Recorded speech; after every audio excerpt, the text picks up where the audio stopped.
이스라엘 백성이 출애굽할 때 여러분 잘 보세요. 하나님께서 요셉과 야곱의 가족이 72명이었거든요.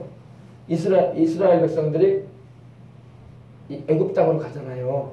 그죠? 애굽에 근데 그 고센 땅에서 막 번성했잖아요. 그죠? 그러니까 마귀는 또 주시한 거예요. 왜?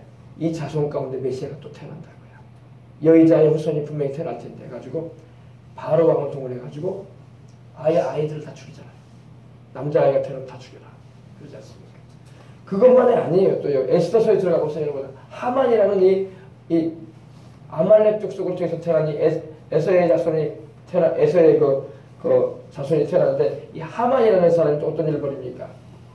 또 온 이스라엘 민족을 또 말살하는 거지 않습니까? 그죠? 왜? 메시아가 태어난다는 거야. 이제 메시아 보낼 때가 다가온다는 걸 마귀도 알았던 거야. 그러니까 여자의 후손이 태어나면 안 된다. 그래서 온 이스라엘을 씨를 말려버리려고 한 거야. 그걸로 끝난 게 아니라니까요, 여러분. 또 예수님께서 어땠어요? 예수님께서 오실 때도 어떤 일이 있습니까? 헤롯 왕이 온 베들레헴의 어린아이들 다 죽이잖아. 메시아가 태어났다는 것을 듣고. 그죠?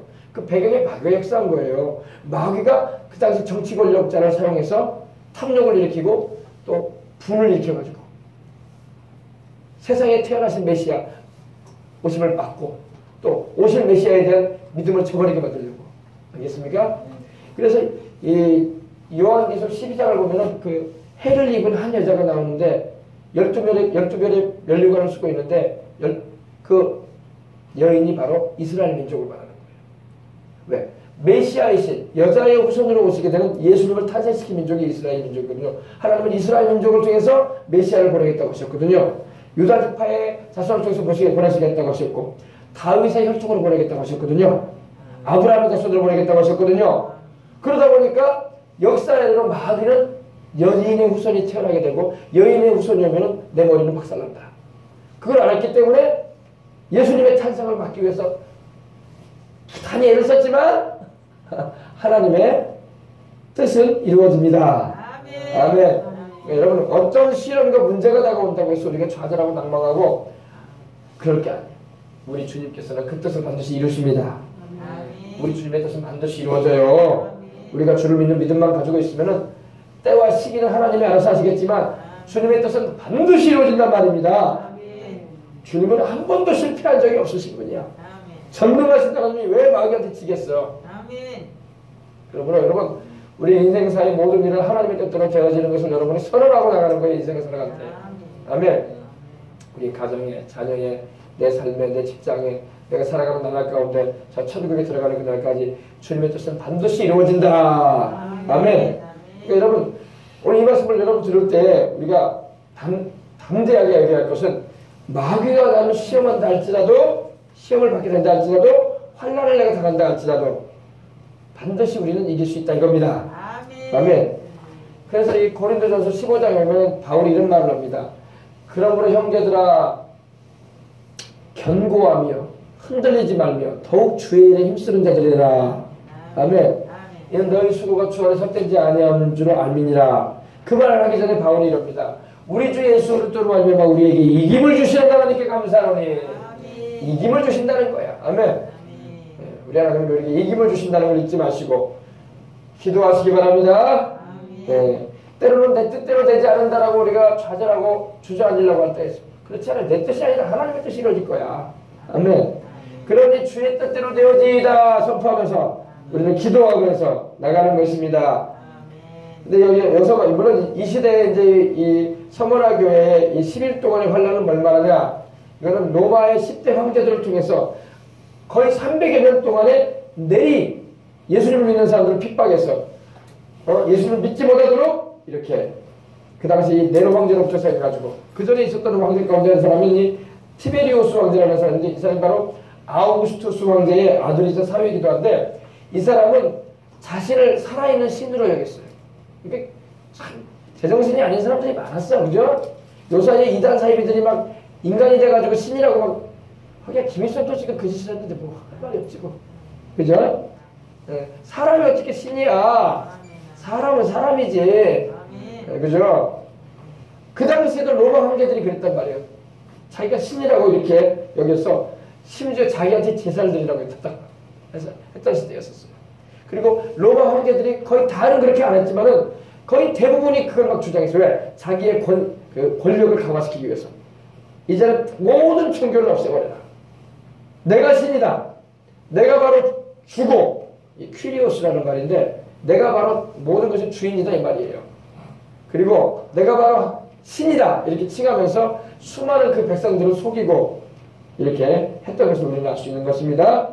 그동안에 우리 예수님 믿는 사람이 많은 핍박을 받은 거예요. 그래서 이 한참 핍박을 받을 때 곳곳에 이 지하에 굴을 파가지고 거기서 숨어서 신앙생활을 하고, 카타콤이라고 하거든요. 로마에도 가면 그게 있어요. 카타콤이 있어서 그곳에 들어가서 숨어서 신앙생활. 그래서 수백 년을, 100년이 넘도록 그곳에서 이렇게, 거기서 사람의 어린아이가 거기서 태어나고 또 거기서 자라고 거기서 죽고 그래요. 그리고 신앙생활을 거기서 합니다. 근데 그들이 막 그곳에서 불평을 하고 원망했다는 기록은 없다고 하더라고요. 그들은 항상 소망이 충만했어. 우리는 세상에 산다가 주님 섬기다가 천국에 간다. 할렐루야. 네. 그래서 주님이 이런 환난을 당하는 이 서머나 교회에 네가 죽도록 충성해라. 아멘. 이 말이 중요해요, 여러분. 죽도록 죽기까지 충성할 수 있는 우리가 되어야 할 줄 믿습니다. 하나님이 우리에게 원하시는 것은 충성이야. 아멘. 충성이라는 말은 이 피스토스라는 말이 쓰여 있는데 이게 무슨 말이냐면 믿음이라는 말이야. 주님을 믿으라 이거야. 그냥 어제까지 잘 믿었다가 오늘 아예 못 믿겠어 하면서 따라가는 그런 게 아니라 한번 주님을 믿으면 끝까지 믿어 나가야 돼요. 죽도록 믿어라 이 말이야. 충성이라는 말은 변함이 없다. 거짓이 없다 이런 의미도 되거든요. 거짓 없이 변함 없이 우리 주님을 끝까지 따르라 이 말이에요. 네가 죽도록 죽기까지 충성해라. 그래야 내가 생명의 면류관을 생명의 관을 내가 너에게 씌워주리라. 이 면류관은 이 관은 스테파노스라는 말이 쓰였는데 바로 하나님이 우리에게 씌워주시는 관이야. 아시겠어요? 하나님 우리에게 이렇게 씌워주시는 관입니다. 네. 그래서 여러분 이 죽도록 충성하라는 말은 순교를 각오해라 그런 말도 돼요. 여러분 신앙이란 여러분 기로에 설 때가 있어요. 내가 예수님을 택해야 되나 세상을 택해야 되나 내가 주님을 따라가야 되나 세상을 따라가야 되나 내게 주님이 더 중요한가 아니면 세상 것이 더 중요한가 이런 갈등과 기로가 설 때마다 항상 주님을 택해야 돼요. 우리는. 아멘. 그러면 하나님이 내가 택하지 않았던 그 세상적인 것도 내게 필요하면 주신다고. 아멘. 그러나 주님을 그때 저버리고 내가 세상을 택하면은 그것이 나를 책임져 주지 못해. 아시겠어요? 네. 죽도록 충성하십시다. 여러분 우리 예수님께서는요 우리에게 주시는 면류관 가운데 최고의 면류관이 바로 이 생명의 면류관이에요. 생명의 면류관, 생명의 관을 우리에게 씌워주겠다 하신 거예요. 네. 천국에 가게 되면요 면류관이 많아요. 성경에도 그 면류관 종류가 여러 면이 나와요. 몇 가지만 제가 소개해드릴게요. 그 중에서 이 생명의 면류관, 이 생명의 면류관이 최고예요. 최고. 넘버원. 넘버원. 순교자들에게 주님이 주시는 거예요. 주님을 얼마나 사랑했든지 목숨까지도 내놓고 주님을 따라간 사람들. 우리 사도들이 다 주님께 순교의 면류관을 쓴 사람 아닙니까? 그죠? 베드로도 바울도 그죠? 안드레도 야고보도 그죠? 열심당한 시몬도 바돌로메도 또 우리 믿음의 선진들이었던 티모데도 또 바나바도 다 성경에 나오는 인물들이 하나같이 순교했어. 그 당시 서머나 교회 시대 때 주 312년까지 교회 시대 때까지 그들이 한결같이 주님을 사랑한 걸 믿으시기 바랍니다. 그 믿음을 우리가 회복해야 돼요. 우리나라에도 순교하는 목사님도 계시잖아요. 주기철 목사님, 소랑원 목사님. 또 이름을 거명할 수 없지만 우리가 알 수 없는 그런 우리 평신도들도 순교까지 했잖아요. 여기 서준학교 앞에도 여러분 그 당시 순교했던 분이 13분이잖아. 그 가운데 우리 소랑원 목사님도 계시고 그죠? 그들은 죽기까지 주님을 사랑한 자들인 거야. 그들이라고 자식이 없었겠어? 마누라가 없었겠어? 걱정되는 부모님이 없었겠어? 인간적으로 생각하면 다 있었어요. 그들도. 그러나 나는 주님이 더 좋다. 나는 내 자식들도 귀하고 내 부모님도 귀한 분들이지만 나는 내 주님을 나는 부인할 수 없다. 할렐루야. 그러니까 예수님 안 믿는 사람 보면 안 믿는 사람들 보면 참 광신자들밖에 안 보이는 거예요. 어떻게 자식들이 있고 서자식이 있고 할 일이 있는 사람들인데 아이고 부모도 있는데 어떻게 예수에 빠져가지고 그 말 한마디, 안 믿겠다는 말 한마디만 하면 살려줄 텐데. 그 말 하나 못해가지고 저렇게 죽냐. 어리석은 인생 아니냐. 이렇게 평가할지 모르겠지만은 우리 주님 볼 때는 귀하게 보시는 거예요. 할렐루야. 네. 나보다 부모나 처자나 전토나 배우자나 자기 목숨도 나보다 더 사랑하면 내게 합당치 않다고 하셨어. 이것이 제자의 길이에요. 제자의 길이 뭐냐? 주님을 최고로 모시는 거야. 할렐루야. 두 번째가 아닙니다. 아예 주님을 두 번째로 모시는 게 아니에요. 첫 번째로 항상. 첫째. first. 첫 번째로 사랑해야 돼. 네. 그러면 아이고 예수님 믿으면 부모, 형제, 처자 뭐 다 소용없겠네요. 그런 의미는 아니에요. 그들도 사랑하지만 그러나 나를 위하여 십자가를 박혀 내 죄 담당하시고 고난 당하신 내 주 하나님이신 예수님 그분을 제일 사랑하겠다 이 말이야. 부모를 존경하지 않는다는 말이 아니고 내 자식 모른 체 한다는 말이 아니에요. 귀하고 소중한 이들이지만 그러나 내 주님이 더 중요하다 이 말이야. 아멘. 그렇게 받아들여야지. 아 예수님 믿으면 부모고 처자고 뭐 다 미워해야 된다고 하는데요. 그럼 그 미워해야 된다는 말은 그런 우리가 말하는 그 미움이 아니라 주님보다는 덜 사랑해라 이 말이에요. 이 말 의미를 못 알아들으면 오해를 한다고. 우리 주님께서는 우리에게 최고의 사랑을 받으셔야 할 뿐이야. 아멘. 우리 주님은 어떤 분이십니까? 바로 하나님 아니셔요. 하나님이신데 그분이 세상 죄 많은 우리 인생들 구원하려고 하늘 보좌를 버리시고 아멘. 하늘의 영광을 단단히 놓으시고 인간이 되어 오셨잖아요. 왜 오셨어요? 우리 구원하려고. 그것도 의인인 우리를 구원하러 온 게 아니라 죄인인 우리를, 그죠? 죄와 사망의 노예가 돼서 영원히 지옥에 던져질 수밖에 없는 우리를 사랑하셔서 구원하시려고 하나님이 사람 되고 오시지 않았습니까? 그분의 그 사랑에 비하면 우리가 드리는 사랑은 너무나 적은 거야. 평생에 내가 주님 앞에 충성한 것은 다 해도 주님이 내게 베풀어 주신 그 은혜와 비교하면요 가치로 따지면 정말 비교가 안 되는 거예요. 있습니까? 우리 옛날에 어렸을 때 그런 말 하죠. 너는 내가 너한테 해준 그런 공덕에 비하면 넌 네 머리처럼 다 뽑아가지고 집시를 서가지고도 내 은혜 못 갚는다. 그런 말을 우리 어릴 때 가끔 한 적이 있었어요. 우리는 주님의 은혜를 여러분 평생에 내가 갚을 길이 없다. 왜냐? 주님은 하나님이시잖아. 우리는 죄인이고, 그죠? 네. 주님은 하나님으로서 우리에게 엄청난 은혜를 나타내 주신 거야. 아멘. 네. 그래서 여러분, 순교라는 것은 정말로 주님을 사랑하는 자들만 하는 거야. 그래서 순교할 만한 믿음이 안 된다 싶은 사람한테는 주님이 순교의 사명도 안 주셔요. 왜? 믿음이 안 되는 사람한테는 주님이 그런 시험도 안 허락하셔. 그래서 여러분 초대교회 성도들은 이런 순교의 은혜를 입은 거야. 할렐루야. 순교한 게 부끄러운 게 아니야. 은혜를 받은 거야 오히려. 얼마나 은혜를 크게 받았으면 순교를 하냐고. 그래서 옛날에 그 조영기 목사님이 그랬었더라고요. 자기가 신학교 다닐 때 젊을 때는 뭣도 모르고 주여 순교하게 하여 주시옵소서 그랬대요. 순교하게 해달라고 줄을 넣어서 내가 살다가 순교하기로 한다고. 근데 처자식이 생기고 인생에 살다 보니까 그런 기도 이제 못한대. 솔직히 말하자. 젊을 때는 막 혈혈단신이고 그래서 여러분 한참 때 그분이 젊을 때 이제 그분이 좀 늦게 결혼하셨거든요. 결혼을 늦게 하시고 축강 역사로 막 활동하실 때 해외로 많이 나가다 보니까 뭐 내 몸뚱이 하나 이거 죽으면 끝나지. 주님을 위해서 내가 살다 죽으리라. 그런 마음을 가지고 위험한 데도 막 갔다는 거예요. 오락에만 하면 막. 그래서 막 공산권에도 막 가고 막 유럽의 동구라파 그쪽에도 막 가서 복음을 전하고 위험이 다가온 데도 막 그런 데도 가고 그런 데도 마다하지 않고 갔다는 거예요. 왜? 혈혈단신인데. 근데 가정을 이루고 이렇게 사모님이 계시고 또 자녀들이 있다 보니까 처자식이 생각나가지고 내가 좀 조심해야 될 거면 조심해야 되겠구나 그런 말씀을 하시더라고요. 사람이 그래. 그래가지고 막 그래서 그런 말 한다. 순교는 정말로 하나님께 은혜 입은 사람들이 하는 거다. 우리가 순교하는 사람을 보고 에이구 그때 한번 부인하고 말이지 에이구 해주어도 부인하고 막 우리는 그렇게 말할지 모르지만 진정한 주님을 사랑하는 사람은 그런 말 안 하는 거예요. 오히려 우리가 그런 분들을 보면 정말 도전이 되고 부끄럽구나 내가. 할렐루야. 그래야지. 아멘. 그래서 순교는 하나님께서 힘을 안 주시면 못할 일이야. 그러니까 여러분 순교에 그런 위험이 다가올 때 많은 사람이 주님을 모른다고 부인하잖아요. 부인하잖아요. 우리나라도 일제 신사참배 때요. 우리 손양원 목사님은 주기철 목사님 같이 이렇게 순교를 각오하고 꼴을 치르고 감옥에 들어가고 이제 끝까지 순교하는 분도 계시지만 목사님들이 신사참배 했어요.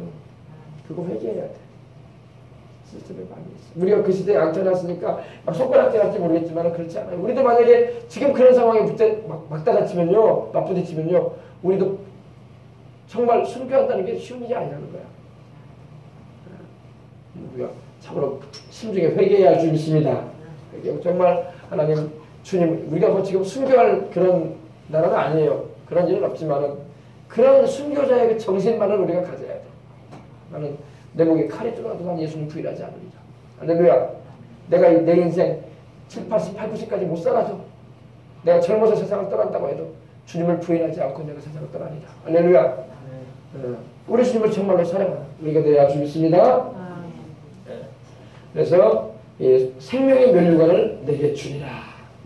이 면류관 가운데 또 여러분 베드로전서 5장 4절을 보면요, 이 영광의 면류관이 있어요. 영광의 면류관 찾아봅시다. 영광의 면류관. 베드로전서 5장 4절. 이거는 이제 목회자들이 받는 면류관. 목회자들이 주님께 충성을 다하고 맡겨진 양무리들에게 하나님 말씀을 잘 가르치고 지도해서 주님을 잘 믿게끔 인도해주고 목자장이신 우리 주님 앞에서 그날에 서게 되면 영광의 면류관 씌워주시는 겁니다. 이거는 목회자들뿐만 아니라 성도들을 잘 인도하는 하나님의 종들이 받는 면류관이에요. 자, 우리 한번 같이 한번 다 같이 봉독에 올려보도록 할까요? 베드로전서 5장 4절 다 찾으셨어요? 네, 베드로전서. 자, 야고보 다음에 베드로전서가 있죠. 5장 4절입니다. 보십시다. 그리하면 목자장이 나타났을 때에 시들지 아니하는 영광의 관을 얻으리라. 아멘. 목자장이 누구냐면 바로 우리 예수님입니다. 목자들의 목자. 할렐루야. 모든 당신의 종들을 세우셔서 쓰시는 분. 할렐루야. 그 전에 봅시다. 5절 1절부터 너희 중 장로들에게 권하노니 나는 함께 된 장로된 자요 그리스도의 권한의 증인이요. 지금 베드로가 자기를 말하는 거예요. 나타난 영광에 참여할 자니라. 너희 중에 있는 하나님의 양무리를 치되 억지로 하지 말고 하나님의 뜻을 따라 자원함으로 하며 더러운 이득을 위하여 하지 말고 기꺼이 하며 맡은 자들에게 주장하는 자세를 하지 말고 양무리의 본이 되거라. 그리하면 목자장이 나타났을 때에 시들지 아니하는 영광의 관을 얻으리라. 아멘. 영광의 면류관 씌워주겠다고 하셨어요. 그래서 여러분 우리가 장로님들한테 하신 말씀인데요. 뭐 목사님 이렇게 말하는데 여기서 말하는 장로는 목사 장로를 말하는 거예요. 무슨 말이냐? 옛날에는요, 그 초대교회 때는 이 장로 제도가 있었어요. 장로. 우리가 말하는 그냥 교회에서 그 목사님을 돕는 협력 장로자가 그런 의미가 아니라 말씀을 가르치는 장로들. 말씀을 가르치는 장로. 그래서 이 장로라는 표현이 그런 의미를 가지고 있습니다. 근데 나중에 이제 그거를 이제 목회하는 말씀을 가르치는 목사 장로와 이제 교회에서 살림을 담당하는 시장로로 나눠진 거예요. 여기서 말하는 장로는 목사 장로를 말하는 겁니다. 그래서 함께 장로된 자요 그리스도의 고난의 증인이요. 우리 주님이 고난 당하실 때 베드로가 주님을 뵀잖아요, 그죠? 나타나실 영광에 참여할 자라. 나타난 영광이 뭐냐? 주님의 재림을 말해요. 주님의 재림하실 때 그날에 나도 참여할 것이다. 그리고 너희 중에는 하나님의 양무리들이 바로 성도들이죠. 양무리들을 치다는 것은 양무리들을 먹이고, 우리 주님께서 베드로에게 그러셨죠. 요한의 아들 시몬아, 네가 나를 사랑하느냐? 내 양을 먹이라. 내 어린 양을 먹이라. 내 양을 치라 했어요. 친다는 것은 여러분 때리라는 그런 의미가 아니라 양무리들을 잘 이끌어주라, 지도하라 이 말입니다. 우리 양치는 목동이라고 하잖아요. 그래서 표현이 양치는 목동이라고 하면 양을 친다, 때려 두드린다는 겁니까? 그게 아니라 양을 잘 인도하고 지도한다는 그런 의미입니다. 뭐 치되 그러니까 막 양을 두드러 패라는 말인 거 그 말이 아닙니다. 너희 중에는 하나님의 양무리를 치되 억지로 하지 말아라. 기쁜 마음으로 해라 이 말입니다. 하나님의 뜻을 따라 자원함으로 해라. 그리고 더러운 이득을 위해서 하지 말라. 이 양무리 치는 거를 돈벌이의 목적으로 하지 말아라 이 말이에요.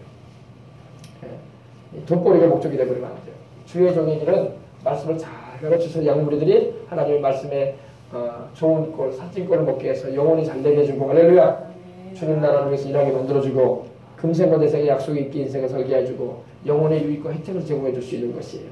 그것이 오늘날 목회자들이 해야 할 일입니다. 근데 더러운 이득을 위해서 한다는 게 뭐냐? 돈벌이를 한다는 거예요. 사람의 숫자를 생각할 때마다 돈만 생각합니다. 아, 저 사람이 오면은 저 사람 사업가라고 하지? 헌금 많이 하겠네? 이런 생각이 나고 있고. 그 영혼은 관심이 없고 돈만. 불교 용어로 말하면 영분에는 관심이 없고 제밥에는 관심이 있어서. 그러면 안 되는 거예요. 참된 목회자는 영혼들을 어쨌든지 간에 하나님의 말씀만이 바로 서게 해주고 이단에서 지켜주고 천국에 꼭 가게 해주고 주님의 일꾼이 되도록 이렇게 해야 돼요. 할렐루야. 봉사일을 하게끔 해주고. 그래서 더러운 이득을 위해서 하지 말고 기꺼이 해라. 기쁜 마음으로 해라. 할렐루야. 그리하면 그리고 맡은 자들에게 주장하는 자세를 하지 말아라. 절대 우리가 주의해야 할 게 맡은 자들에게, 맡겨진 자들에게 주장하는 자세를 가지 말아야 돼요. 불이 되시하면 안 돼요. 그들로 하여금 말씀 안에서 깨달음을 얻게 하고 주님을 섬기는 일을 기쁜 마음으로 하게끔 해야 되지, 이 주장하는 자세로 막 그러면은 주님이 기뻐하지 않습니다. 네, 주장하는 자세로 하면 안 돼요. 그러니까 성령 충만해가지고 은혜로 잘 인도해줘야 돼. 할렐루야. 이렇게 예수님을 믿는 것입니다. 이렇게 하나님의 말씀을 알아가시고 그 말씀을 부여잡으십시오. 할렐루야. 그럼 양들이 다 알아서 그렇게 한다고. 옛날에 이런 말이 있어요. 이 공자가 한 말인데, 성인 지덕은 초상지품이다, 이런 말이 있어. 한자성어로. 그러니까 성인의 지덕, 성인이 가지고 있는 덕은, 이룬 사람에게 덕은 초상지품이다. 초상지품이 뭡니까? 풀 위에 부는 바람인 것 같다. 무슨 말인지 이해됐습니까? 여러분, 폭군이나 악한 사람은요, 자기에게 복종 안 한다고 막 짓밟아버립니다. 짓밟아버려요. 왜 복종 안 해? 왜 복종 안 해? 왜 복종 안 해? 짓밟아버린단 말입니다. 김정은이가 지금 그러고 있잖아요. 자기 말 안 들으면 막 짓밟아버리잖아요. 거기는 인권도 없거든요. 그러나 덕이 있는 사람은 그렇게 안 한다는 겁니다. 초상지품, 바람처럼 부드러. 그러면 다 고개 숙인단 말이에요. 분들이 다. 할렐루야. 우리 예수님이 그런 분이라고. 양무리를 이끌어가는 주의 사람들은 다 그런 자세를 가져야 돼요. 성인 지덕은 초상지품이다. 바람이 싹 불면 풀들이 다 자기 알아서 고개 숙여. 그죠? 근데 그 은혜의 바람이 없으면은요, 뒷발이 바빠. 왜 안 숙여? 왜 안 숙여? 빨리 숙이라. 그래서 이 덕이 뭐냐? 우리 예수님 믿는 사람의 덕은 바로 하나님의 은혜야, 은혜. 은혜가 있으면요, 여러분, 은혜가 있는 분은요, 은혜가 있는 주의 종이나 은혜가 있는 그런 신실한 하나님의 사람들 앞에서는요, 다 고개 숙여요. 뻣뻣하게 들지 않습니다. 고개 숙이고, 맞습니다. 목사님 말씀이 맞고, 가르치시면 확실히 맞습니다. 하나님 말씀 맞네요. 할렐루야. 근데 말씀을 모르고 엉뚱하게 딴소리나 하고 있고 그러면 고개 안 숙인다고. 주의 하나님의 사람의 권위는 어디서 나오냐면 말씀에서 나와요. 말씀에서. 하나님의 말씀과 성령님의 은혜야. 할렐루야. 아멘. 이거 알아야 돼요.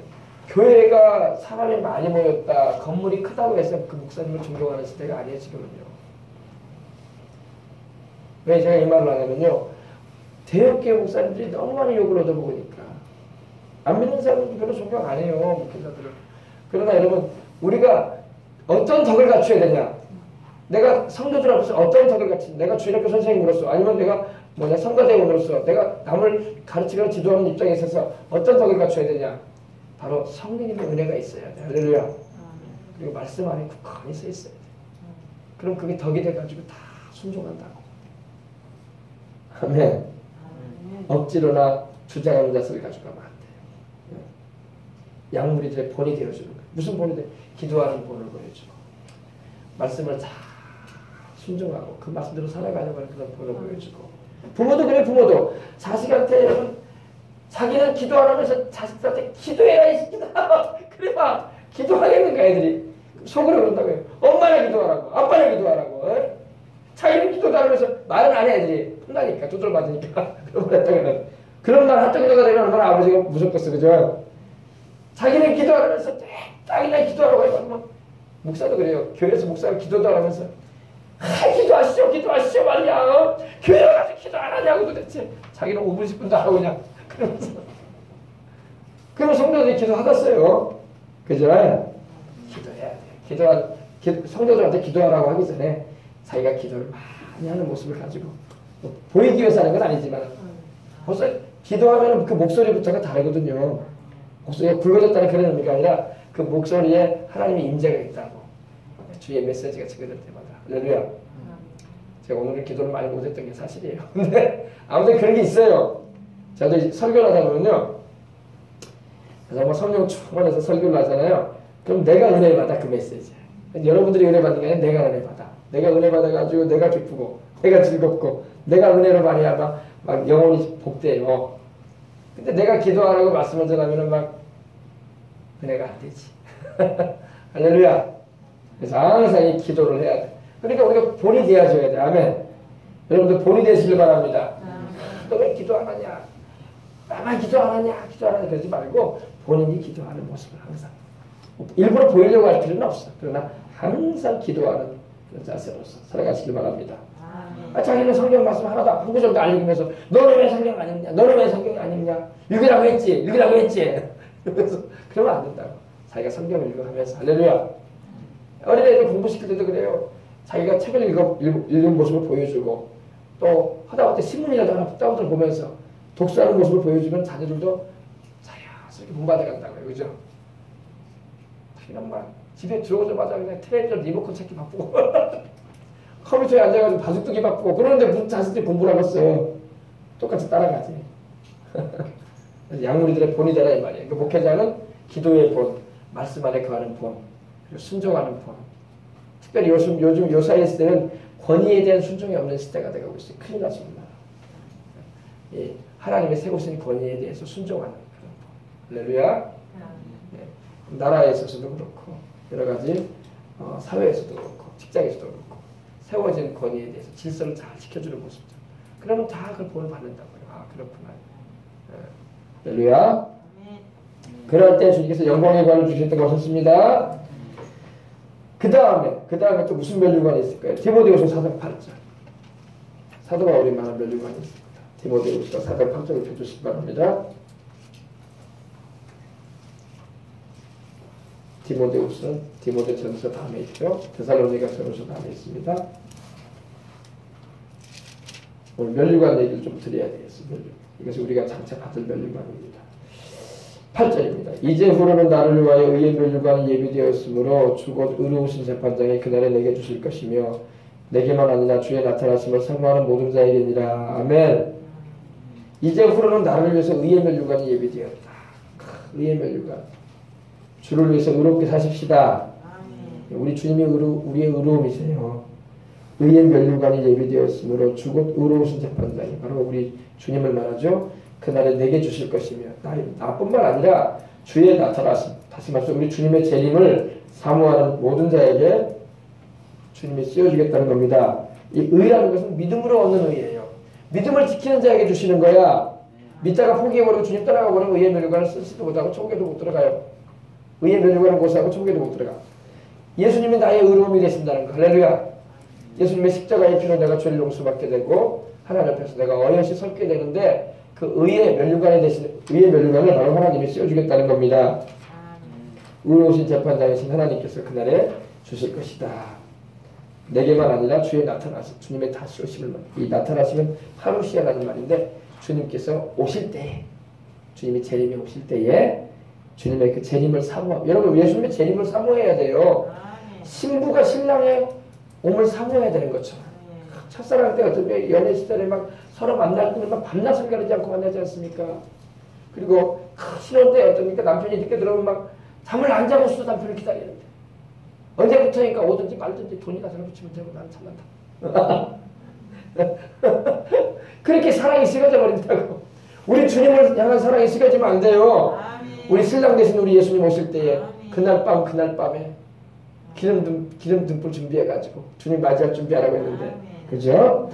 마태복음 25장 1절부터 보면은 슬기로운 온천에 5이 기름을 준비해서 주님을 맞이할 준비하잖아요.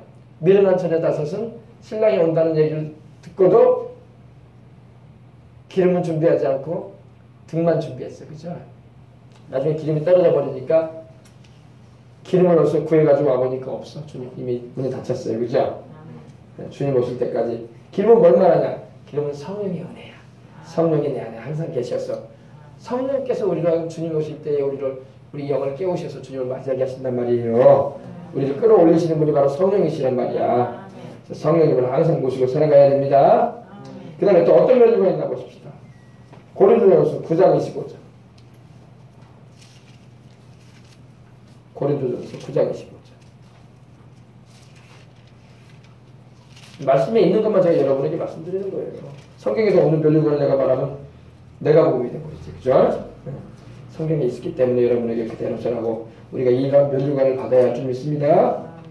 25절입니다. 이기기를 낮추는 자마다 모든 일에 절제하나니 그들은 썩을 승리의 관을 얻고자 하되 우리는 썩지 아니할 것을 얻고자 하노라. 아멘. 썩지 아니할 면류관, 승리의 관. 할렐루야. 썩지 않은 면류관을 여러분 쓰게 될 줄 믿으시기 바랍니다. 예. 썩지 않은 면류관. 세상의 면류관은 다 썩잖아요. 올림픽에 여러분 우승하는 마라톤에 우승하는 사람에게 올리브 가지를 이렇게 머리에 씌워주잖아요. 그 올리브 가지도 며칠 못 가요, 그죠?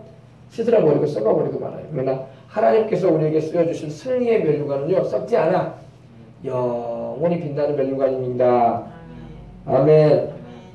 그 다음에 또 무슨 면류관이 있나 보십시오. 이거는 믿음의 경주를 끝까지 잘한 사람에게 주님 주시는 겁니다. 올림픽에 여러분 42.25km를 뛰는 선수들이 아유 힘들어가지고 나 3km만 뛰다가 그만 뛰랍니다.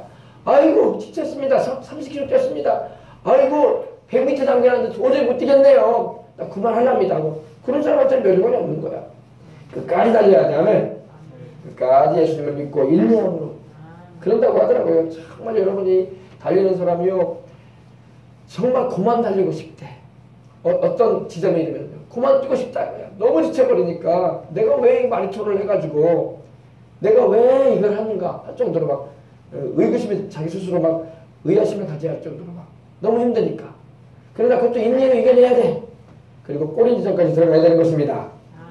우리도 천국 가는 그날까지 천국문에 딱 입성할 때까지 뛰는 거예요. 할렐루야. 그 다음에 무슨 면류관이 있나 봅시다. 데살로니가전서 2장 19절.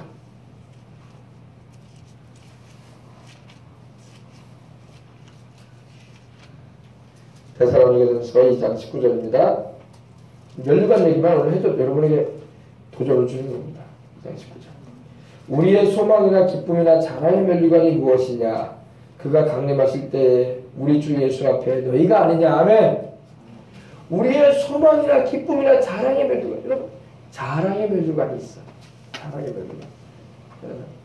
우리 주님 앞에서 자랑의 면류관이 있어야 돼. 할렐루야. 여러분들이 많은 사람을 예수님을 믿게 하고 그들을 주님께로 인도해 보시기 바랍니다. 그들이 그날에 여러분의 기쁨과 자랑의 면류관이 될 거야.